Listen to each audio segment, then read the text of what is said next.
사랑하고 축복합니다. 반갑습니다.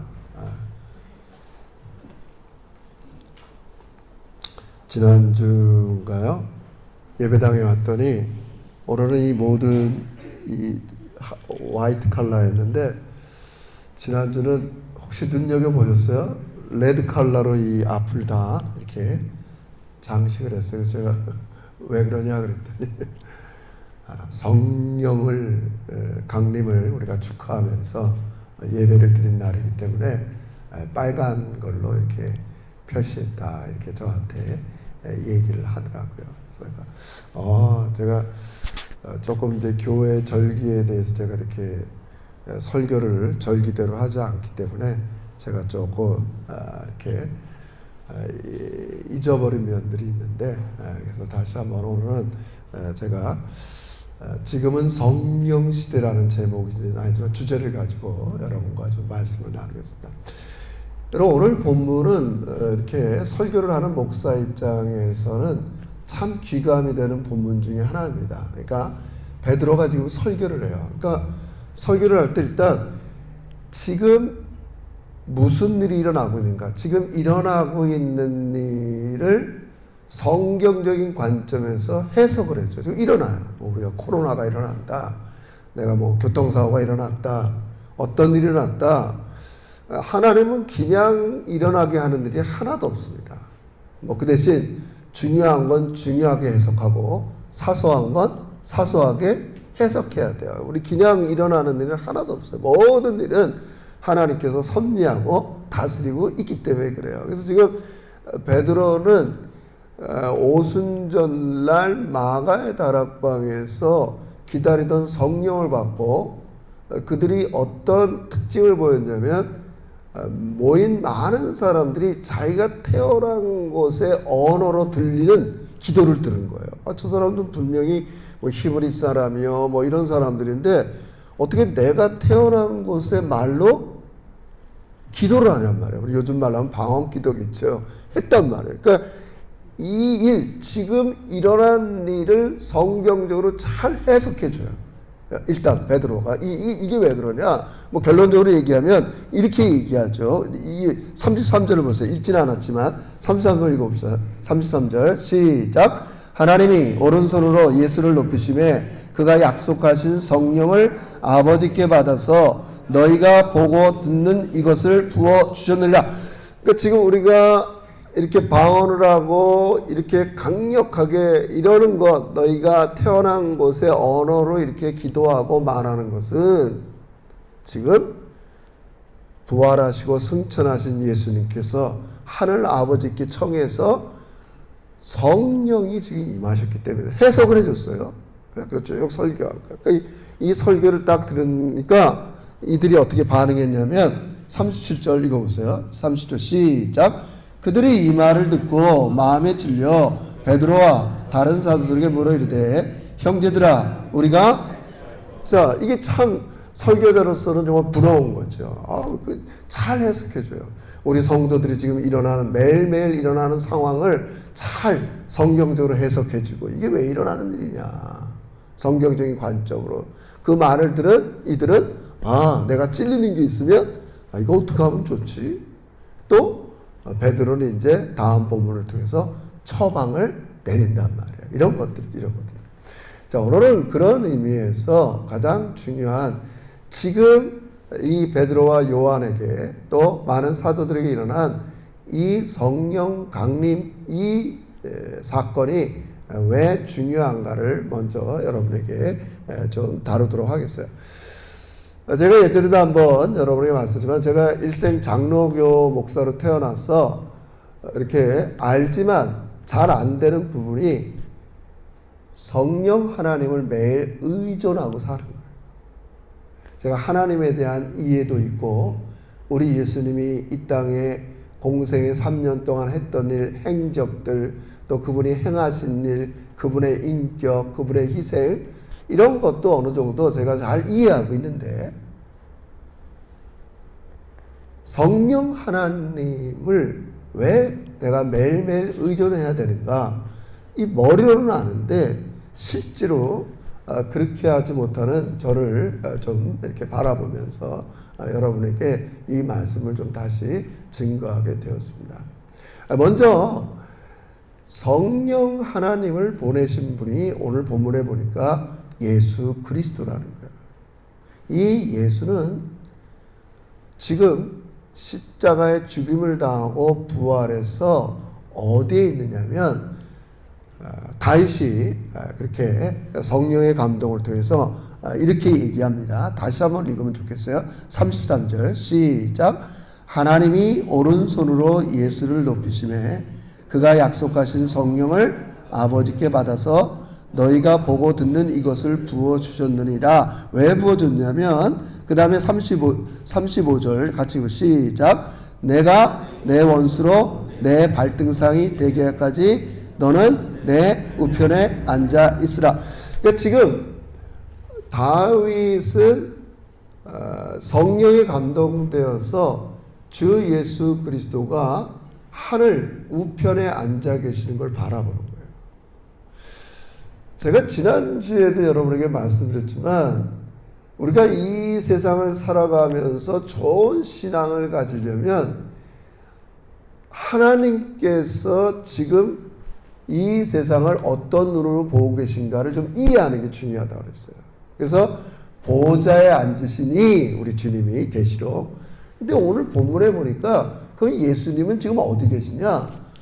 보좌에 앉아 계신 하나님 우편에 앉아 계시다는 거예요. 뭐 좌우가 중요하잖아요. 보좌에 앉으신 하나님 우편에 앉아 계시다는 거예요. 언제까지? 아직 사단의 세력이 다 멸망해서 예수님의 발 앞에 무릎 꿇기까지 하나님 우편에 앉혀주셨다는 거예요. 보좌에 앉혀주셨다. 제가 지난주 이런 보좌에 앉으신 설교를 하고 집에 돌아가서 꽤 많이 후회를 했습니다. 왜 후회를 했느냐?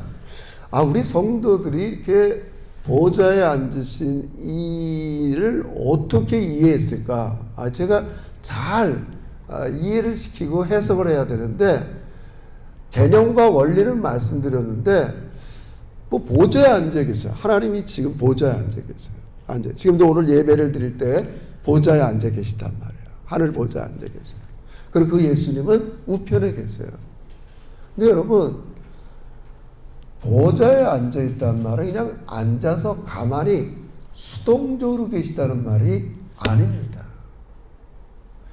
제가 주중에 아주 그런 여기에 관련된 책을 보면서 이미 지나간 설교였지만 너무 기분이 좋았어요.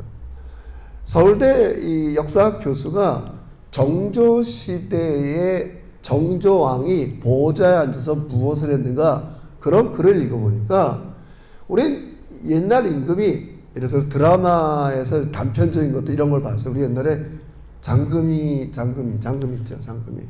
그 장금이 임금이 누군지 잘 모르지만 그분이 늘 하는 말이 뭐예요?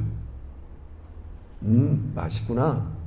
아니 그 드라마에서 하여튼 임금은 다른 거 하나도 얘기 안 해요. 맛있구나. 하여튼 뭐 음식 이게 드라마니까 장금이가 주인공이니까. 저는 어렸을 때 그 드라마를 보면서 임금은 맨날 맛있는 것만 먹나? 맛있구나.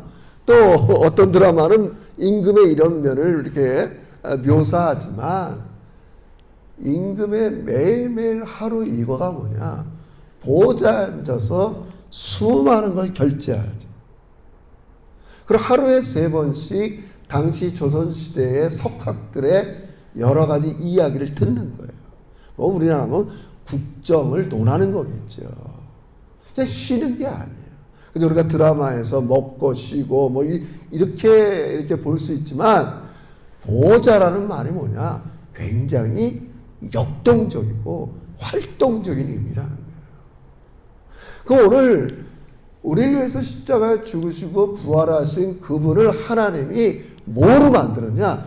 내 우편에 앉으라 이렇게 얘기했어요. 네가 지금 내 우편에서 여전히 이 세상을 살고 있는 사람들을 다스리라는 거예요. 어떻게 다스리가? 뭐하고 계시는가? 우리 히브리서 11장 한번 3절 봅시다. 예수님이 지금 보좌 우편에서 하시는 활동이 가장 큰 게 뭐겠어요? 됐나요? 히브리서 다음 9절. 네, 한번 같이 읽읍시다. 시작. 이는 하나님의 그 본체의 형상이요 그의 능력의 말씀으로 만물을 붙드시고 죄를 정결케 하시는 일을 하시고 높은 것에 대해서 위엄에 여러분 지금 우리 예수님이 하늘 보좌 우편에 앉으셔서 보좌 그냥 있는 게 아니라 그랬어요. 지금도 만물을 붙드시고 여러분과 저의 삶을 붙드시고 여러분의 생각과 마음을 붙잡으시고 여러분이 아끼는 자녀들의 앞날을 붙잡아 주시고 만물을 붙잡고 계세요. 여러 가지 이 세상의 죄와 타락으로 인해서 훼손돼가는 이 만물을 우리 예수님이 붙잡고 계세요. 탁 놓으면 끝나는 거예요. 주님이 붙잡고 계세요. 보좌에 의해서 통치, 강력한 통치를 하고 계세요. 지금도. 특별히 우리가 이 아침에도 다시 예수의 이름으로 기도를 드릴 때마다 여러분의 모든 한 주간의 죄가 사해지는 거 믿으시길 주의 이름으로 축원합니다. 여기에만 포커스를 일단 맞춥니다.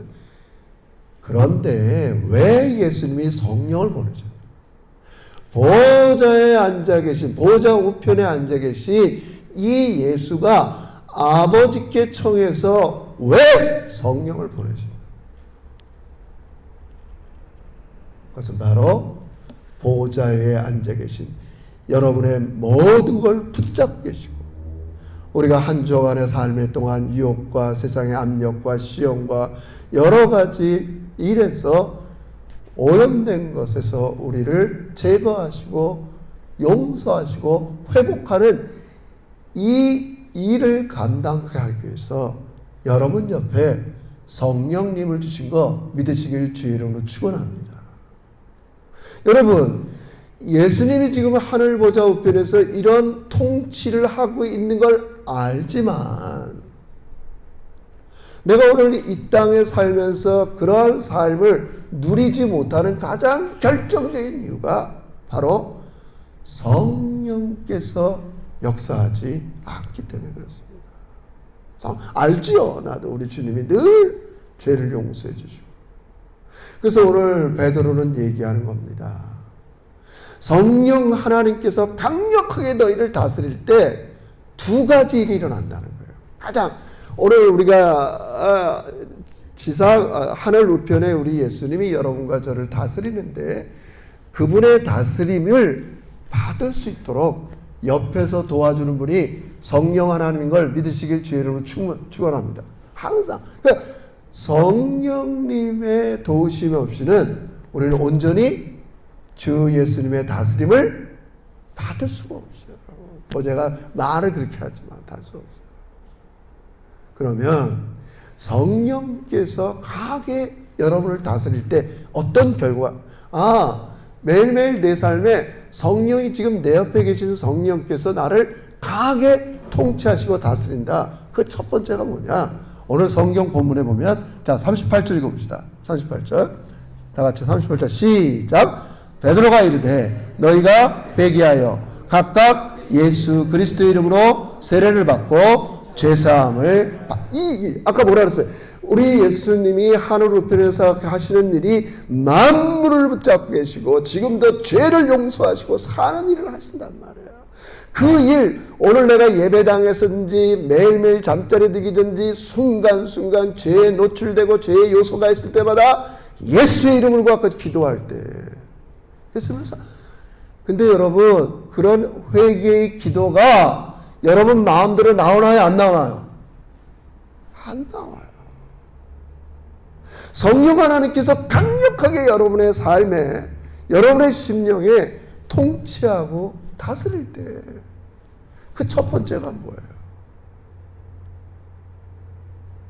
회개가 일어나는 거예요.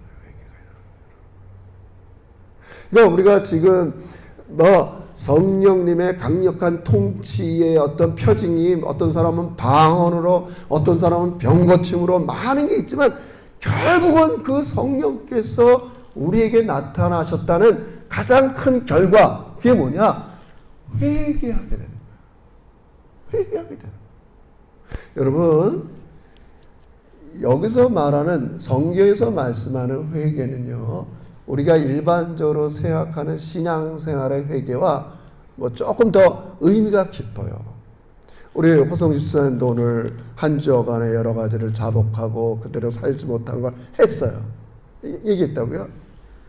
성령께서 강하게 얘기했을 때 자복하고 고백도 하지만 내일부터 내가 그러한 길에서 벗어나서 하나님이 원하는 길로 돌아가는 거예요.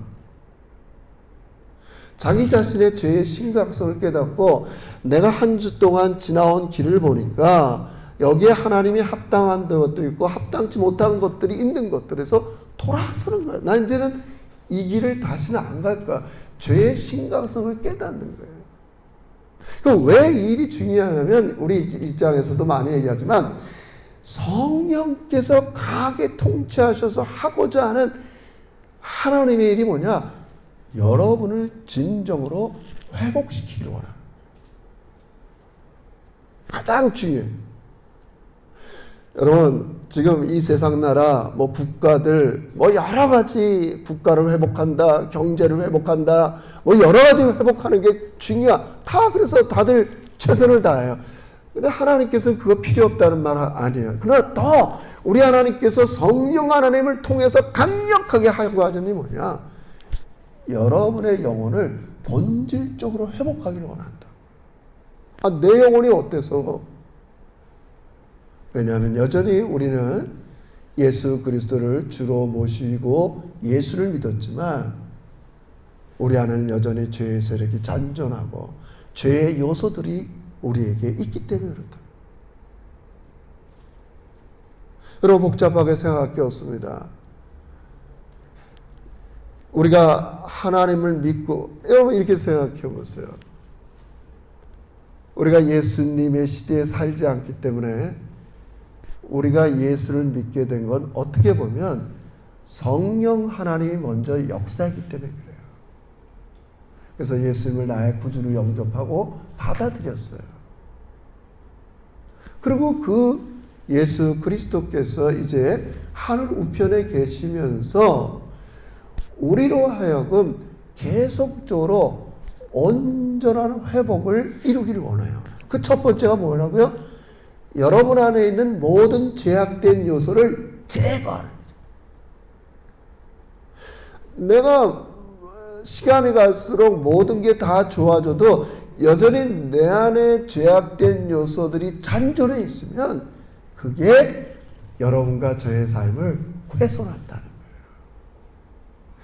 여러분, 그래서 성령 하나님께서 강하게 역사하셔서 내 지나간 길을 돌아보게 하고 죄로부터 돌아서게 하고 그 길을 다시는 걸어가지 않아야겠다. 그 길이 필경은 망하게 하는 길이다. 내 영혼을 썩게 하고 내 마음을 훼손하고 궁극적으로 내 삶을 황폐하게 만드는 게 예수님은 우리 안에 있는 죄악이라는 걸 알고 계세요. 여러분 너무 뻔한 사실이지만 이거를 우리가 제거하는 일에 최선을 다해야 됩니다. 근데 이게 우리 마음대로 되지 않아요. 그래서 성경은 성령 하나님께서 강력하게 여러분과 저에게 통치하실 때 내가 더 이상 이런 길을 가지 말아야겠다.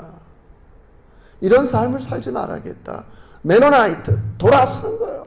돌아서서 하나님이 원하시는 길을 가게 됐어요.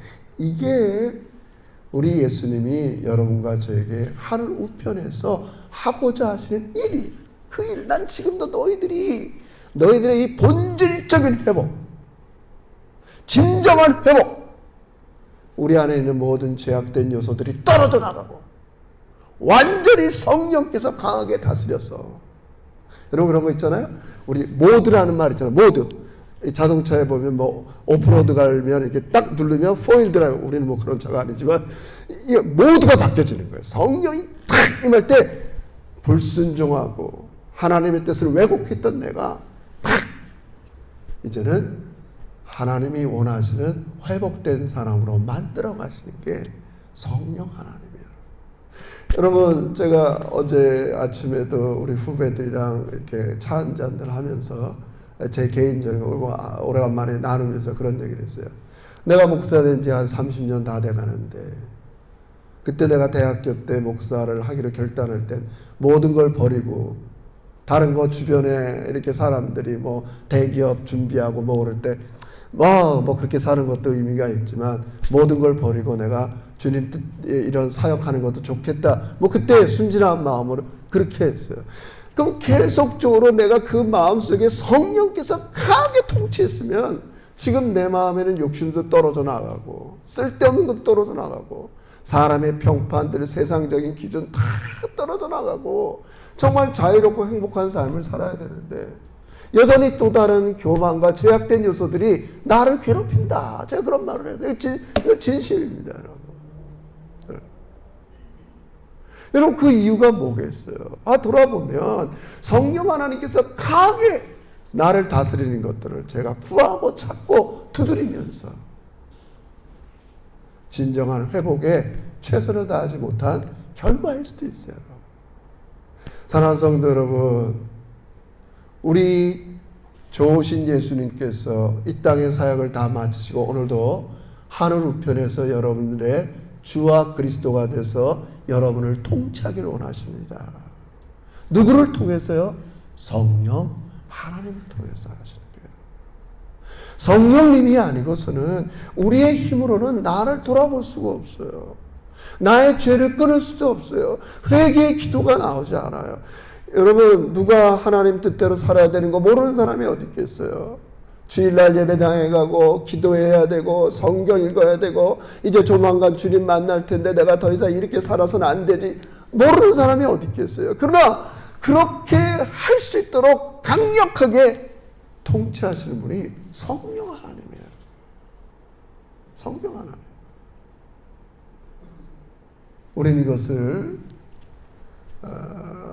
잘 깨닫고 반증하면 성령 하나님이 나를 다스리도록 우리는 나 자신을 기도해서 내어드리지 못하는 거죠. 자, 여러분 이건 딴 얘기일 수 있지만 기도하면 반드시 성령 하나님이 임하십니다. 여러분 오순절 마가의 다락방 이 사람들이 한 게 뭐가 있어요? 40일 동안 밤낮 기도한 거예요. 기도한 거예요. 왜 기도한 거예요? 내 힘으로는 하나님이 원하는 길을 갈 수도 없고 이런 나쁜 죄악된 습관을 끊을 수도 없고 안 되는 거예요. 여러분 저도요 애들한테 뭐 부끄러운 얘기일 수도 있고 우리 아이가 농담으로 할 수도 있는데 우리 막내딸이 4박 5일 동안 저 브루마운틴 그 캠퍼스 수련회를 다녀왔어요. 제가 픽업을 갔다가 내려오면서 여러 가지 얘기를 했어요. 이제 뭐한테 서로 이제 너 요번에 주제가 뭐였냐, 뭐 랜섬 오브 이제 하여튼 이제 뭐 영어로 막 해서 이게 더 이상 영어로 얘기하다가 내가 미천이 딸릴 것 같아갖고 영어로 얘기하지 않고 그러냐? 그래서 이제 하다가 얘가 끌미에 나한테 이러는 거야. 아빠는 내가 교회에서는 목사지만 집에서는 좀 목사라는 타이틀을 내려놓고 자유롭게 이렇게 지낸다고 하면서 하고 싶은 말 다 하는데 좀 이렇게 교회랑 가정이랑 비슷하면 안 되겠냐는. 비슷하면 좋지 나도 이제 좋은데 내가 깨달은 거예요. 이게 내 힘으로 안 되는 거야. 애들한테 나도 늘 좋은 말 하고 싶어요. 에? 쓸데없는 말 하고 싶지 않다고. 분명히 이건 잔소리야. 여기까지 나가면 잔소리고. 괜히 그냥 이게 붙은 습관 이런 걸 문화화된 죄라고 그래요. 늘 가정에서 쓰던 말 안 되는 거야. 안 되는 거예요. 사랑하는 성도 여러분, 우리가 그동안 간과하고 우리가 추구하지 못한 면이 있다면 우리 이런 연약함을 돕기 위해서 성령님이 옆에 계신 걸 꼭 믿으시길 주의 이름으로 축원합니다. 그리고 매일매일 그분을 의지하는 거예요. 도와달라고 그래야 되는 거예요. 간절히. 그래서 그분의 하시는 첫 번째 역할이 뭐라고요? 나 자신을 정확히 돌아보면서 회개케 하는 일이에요. 이게 왜 중요해요? 그래야만 죄악된 요소들이 떨어져 나오고 진정한 변화가 오기 때문에 그래요. 우리 인생 세월이 갈수록 많은 사람들이 참 변화됐다. 여러분 가끔 이제 농담 드라마나 이런데 뭐 이렇게 연예인들이 이렇게 인터뷰하면서 이런 말 하잖아요. 기분 어떻게 들으세요? 어른이 되는 건, 미안합니다. 나이가 들어서 노인이 되는 건 쉽다. 그럼 어른이 되는 건 어렵다. 젊은 사람들이 제일 많이 하는 말들이 그런 거예요. 저도 그래요. 다 어디 가면 이제 목사 후배들이 너무 많아요. 이제 들어서 그냥 나이 들면 선배는 될 수 있지만 좋은 모델이 되기는 어려운 거 아니겠어요? 근데 여러분 우리 하나님이 좋으신 분이에요. 하나님은 여러분을 바꿔가기를 원하세요. 근데 하나님을 상대하는 게 힘들다, 괴롭다, 기도 생활, 말씀 자꾸 제쳐두고 여러분이 스스로 하면요, 우리의 삶은 점점 망가지게 돼 있어요. 절대 우리는 우리 힘으로 주 예수 그리스도의 붙든 힘과 또 그분의 죄사함을 의지하며 신뢰할 수가 없어요. 오직 성령 하나님이 도와주시죠. 그래서 회개를 통해서 이제 깨닫게 되는 거죠. 아, 내가 하나님께서 주신 일이 목사구나, 성도구나, 하나님의 자녀구나. 여기 세례란 말을 뭐 복잡하게 생각할 게 없어요. 세례를 통해서 여러분의 신분, 정체성 이게 바뀐 게 확 깨닫는 거예요. 어우, 내가 이 세상에 이렇게 살다 보니까 내가 세상에 살지만 세상에 속하지 않는 사람인데 이게 자꾸 이렇게 살다 보니까 내가 세상 사람과 비슷해지구나 확 깨버리는 거예요. 아, 난 그런 사람이 아니지. 세상에 살지만 세상에 속한 사람이 아니야. 여러분 그게 세례의 의미예요. 난 소속이 틀려, 신분이 틀려, 하나님의 자녀야. 그게 회개를 통해서 우리에게 주시는 선물이에요. 너는 더 이상 그렇게 살면 안 돼. 얘기해 주시는 거예요, 성령께서. 아, 그렇지. 내가 이렇게 살 수 없지. 안 믿는 사람들처럼 이렇게 살 수 없지. 깨닫게 하는 거죠. 여러분 그런 예전에 이런 목사님들 설교에 많이 나오죠. 어떤 사람이 집에다가 닭을 기르면서 독수리 새끼도 같이 길렀다는 거예요. 뭐 병아리 새끼나 뭐 독수리 새끼나 처음 자랄 때는 비슷할 거 아니에요. 시간이 지나서 자랐어요. 근데 닭모이를 주면 독수리 새끼도 닭모이 먹고 닭 병아리도 닭모이 먹고 자랐어요. 그래서 따뜻한 햇빛에 가면 그냥 자고 잠들 졸다가 또 밤에 이렇게 닭장에 들어가면 닭장에 들어가고 아침 저녁 주인이 모이 주면 먹었어요. 그렇게. 근데 어느 날 바람이 휘 부는데 하늘을 딱 보니까 독수리 몇 마리들이 그냥 큰 날개를 치면서 창공을 나르는 거예요. 그때 이 독수리 새끼가 눈을 벌쩍 뜨는 거예요. 그러면서 이 독수리 새끼라고 그러니까 더 어린 독수리가 날개 짓을 해보고 있는 거예요. 닭들은 그렇게 날지 못했는데 날개짓을 하니까 자기가 창공을 나르는 모습을 본 거예요. 그리고 다시는 그 닭장으로 돌아오지 않았다는 거 아니에요, 여러분. 여러분 오순절 성령의 이 마가의 다락방에 성령의 바람으로 세례를 받은 이 12제자와 120명의 성도들은 완전히 다른 사람이 됐어요. 예전에는 알죠. 예수님이 주인 것도 알고 메시아인 것도 알고 알지만 현실에서는 그분의 온전한 다스림을 받지 못했단 말이에요, 여러분. 근데 성령의 바람이 강력히 그 12제자와 120명을 다스릴 때 그들은 진정한 변화와 회복이 일어났어요. 회복이 일어났어요. 제가 예전에도 말씀했지만 우리 장동회 목사는 진짜 강력한 성령의 통치의 결과 우리의 진정한 영혼의 회복 이런 거에 자꾸 포커스를 안 두고 방언이니 은사니 뭐 이게 나쁜 건 아니에요. 이런 것 때문에 배타적으로 나갈 때가 있었어요. 아이 성령 머리. 근데 여러분 우리 진솔하게 거듭 얘기하지만 옆에 계신 성령님이 아닌 것은 오늘도 하늘 우편에서 여러분과 저를 붙드시고 여러분의 죄를 용서하시는 그분의 온전함이 우리에게 이루어지지 못하는 겁니다. 첫 번째, 항상 여러분 성령 하나님께서 여러분을 강하게 다스려 주셔서 하나님이 원치 않는 길에 벗어나서 하나님이 원하는 길로 걸어가면서 여러분 진정한 영혼의 회복이 있기를 주의 이름으로 축원합니다. 우리 한 가지만 더 살펴보겠습니다. 그 다음에 이 베드로가 뭐라고 얘기하냐면 40절을 보세요. 마지막 이게 현실의 구원이에요. 시작. 또 여러 말로 확증하여 권하여 이때 너희가, 여러분 이게 중요합니다. 자, 성령 하나님께서 강하게 다스릴 때 나타나는 결과가 뭐냐? 우리 지금의 삶에서 또 여러 말로 확증하여 권하여 이르되 너희가 이 패역한 세대에서 구원을 받으라. 제가 이제 너희가 천당 가라 이렇게 얘기하지 않아요. 성령 하나님께서 지금 역사하실 때, 강하게 역사하실 때 여러분과 제가 살고 있는 이 시대를 패역한 세대라고 얘기하는 거예요. 패역하다. 여러분 이 패역하다는 말은 뭔가 잘못되고 어그러져 있다는 거예요. 뭐 좀 고급스럽게 얘기하면 여러분과 제가 살아가는 이 세상은 한쪽으로는 이 세상 모든 만물, 그게 뭐 자기의 삶이든 국가든 물질이든 모든 이 세상에 존재하는 걸 볼 때 한쪽은 인간의 눈으로만 보는 거고 또 한쪽은 우리가 하나님의 눈으로 이 세상을 보는 거예요. 왜곡이라는 게 뭐예요? 우리가 오늘 살아가는 이런 현실을 자꾸 인간적인 눈으로만 왜곡돼서 본단 말이에요, 여러분.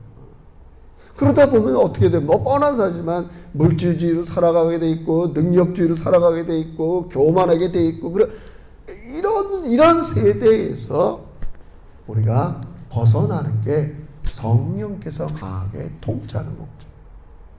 그래서 항상 성경은 제가 얘기했죠. 하나님께서 우상 숭배하지 말라 할 때 어떻게 표현한다 했어요? 나 외에 다른 신을 두지 말라. 여러분이 살고 있는 현실은 하나님 말고 늘 여러분을 유혹하는 다른 신이 있다 없다? 있다는 거예요, 여러분. 오늘도 하나님이, 우리 예수님이 하늘을 편해서 여러분을 죄를 용서하시고 여러분의 자녀와 생애와 모든 걸 붙잡고 있지만 그걸 믿지 못하게 하는 다른 패역한 요소들이 있다 없다? 있다는 거예요, 이 세상에서. 뭘 눈에 보이지 않는 예수 그리스도의 다스림을 받고 살아. 그분이 내 인생을 붙잡고 있다고? 내 아이들을 붙잡고 있다고? 내 가정을 붙잡고 있다고? 뭐야. 지금 눈에 보이는 이 현실이 나를 붙잡아주고 있는데. 여러분, 이게 왜곡된 세상이에요. 왜곡된 세상이에요. 성령 하나님은 오늘도 여러분들을 온전히 붙잡고 계시고 본질적으로 회복시켜 주시는 예수 그리스도를 바라보게 하시는 거예요. 그분의 다스림을 받고 살. 그렇다고 이 세상을 무시하고 살지는 않아요. 나중에 여러분들이 시간이 날 때 이거 당시 쓰던 말이에요. 패역한 세대 쭉 마태복음, 누가복음 쭉 마지막 장 마태복음 25장쯤 누가복음 중간 보면 예수님께서 바리새인과 서기관들을 욕할 때 화 있을진저 이런 말을 6번 7번을 해요. 너희의 신앙이 왜곡됐다는 말이에요. 너희들은 별로 중요하지 않은 걸 너무 중요하시게 하고 진짜 중요한 건 놓쳐버리고 바리새인들한테 늘 왜곡이라는 말이 그 말이에요. 신앙생활 안 한다는 게 아니라 너희 눈이 너무 왜곡돼 있어. 진짜 중요한 건 사랑하는 거고 섬기는 거고. 예를 들자면 거기 다 본문에다 그렇게 나와요. 그런데 너희들은 늘 보면 쓸데없는 거, 사소한 거, 보잘것 없는 거를 더 붙잡고 이런 게 다 왜곡이에요, 신앙생활에서. 사랑하는 성도 여러분, 우리가 하나님께서 오늘도 여러분에게 주시는 가장 큰 구원은 다른 게 아닙니다. 여러분을 진정한 회복된 하나님의 형상으로 만들어가는 제가 하나님께서 저에게 요즘 감사하게 주신 그런 좋은 눈이 하나 있다면 제 개인적인 간증으로 이렇게 설교를 마무리하겠어요. 저도 예전에 왜곡된 눈으로 저희 동료 목사들을 본 적이 있고 이 세상 사람들을 본 적이 있어요. 여러분 잘 생각해 보세요. 성경은 가장 기본적으로 여러분과 저를 하나님의 형상으로 지었다고 해요. 그죠? 하나님의 형상으로 지음받았기 때문에 이 세상을 살면서 여러분과 제가 존엄하게 살기를 원해요. 하나님의 형상이니까. 동물처럼. 그렇게 살기를 원하지 않아요. 그래서 물질도 필요해요. 건강도 필요해요. 취미생활도 필요해요. 재밌고 유쾌하게 하나님의 형상답게 존귀하게 살기를 원하세요. 하나님은. 이해하세요? 그러면 여러분 저는 그렇게 생각해요. 예전에 그래 내가 참 이렇게 사는 게 감사하다. 내가 하나님 형상답게. 근데 제가 다른 사람들이 그렇게 살지 못하는 거에 대해서는 이해하지 못했어요. 근데 이제는 조금 내가 뭐 이렇게 다른 사람들보다 대단한 게 있다고. 똑같이 하나님의 형상으로 지은 존엄한 삶을 살아야 되는데 인도, 아프가니스탄, 미들이스트, 아프리카 수많은 사람들이 하나님의 형상답지 못하게 존엄하게 살지 못하잖아요. 그런 걸 보면서 하나님 앞에 참 미안하다는 마음. 내가 그들보다 뭘 대단한 게 있다고. 그렇지 않아요? 저의 왜곡된 시각을 하나님이 조금 고쳐주셨어요. 너가 네가 걔네들보다 대단해갖고 뭐 열심히 신앙생활 그런 게 아니라는 거예요. 이게 오직 하나님의 선물이요 은혜인 것을 믿으시길 주의 이름으로 축원합니다. 감사하고 사는. 딴 얘기예요. 적어도 우리가 시드니에 사는 것만 해도 여러분 하나님 앞에 미안한 마음을 갖는 거예요. 수많은 나라가 백신이든 뭐 코로나든 많은 거로 인해서 어려움을 많이 겪는데 그들은 국가를 잘못 만나고 정책을 여러 요소들이 있겠지만 근본적으로는 우리 모두가 이 세상 사람들이 하나님의 형상으로 지음을 받아서 다 존엄하게 살아가야 되는데 죄악으로 인해서 이런 세상을 볼 때마다 우리는 안타까워하고 불쌍히 여기면서 내가 오늘 이렇게 하나님의 구원을 받아서 성령의 다스림을 받아서 우리도 이 세상을 바라볼 때마다 그들을 섬기고 이해하고 사랑하고 용서하는 삶으로 나가는 거죠. 사랑하는 성도 여러분, 우리 내일부터 매일매일 하루에 최소한 한 번씩 성령 하나님 구합시다. 찾읍시다. 두드립시다. 가장 좋은 선물 성령님이 강하게 통치하셔서 마치 여러분의 물이 잠겨서 여러분을 충만히 채우는 것처럼 성령의 강력한 통치가 일어나서 우리 시간이 지날수록 그야말로 어른이 되고 성숙한 사람이 되고 진정한 회복과 치유가 있는 우리 제자교회 성도들이 되시기를 주의 이름으로 축원합니다. 기도합시다.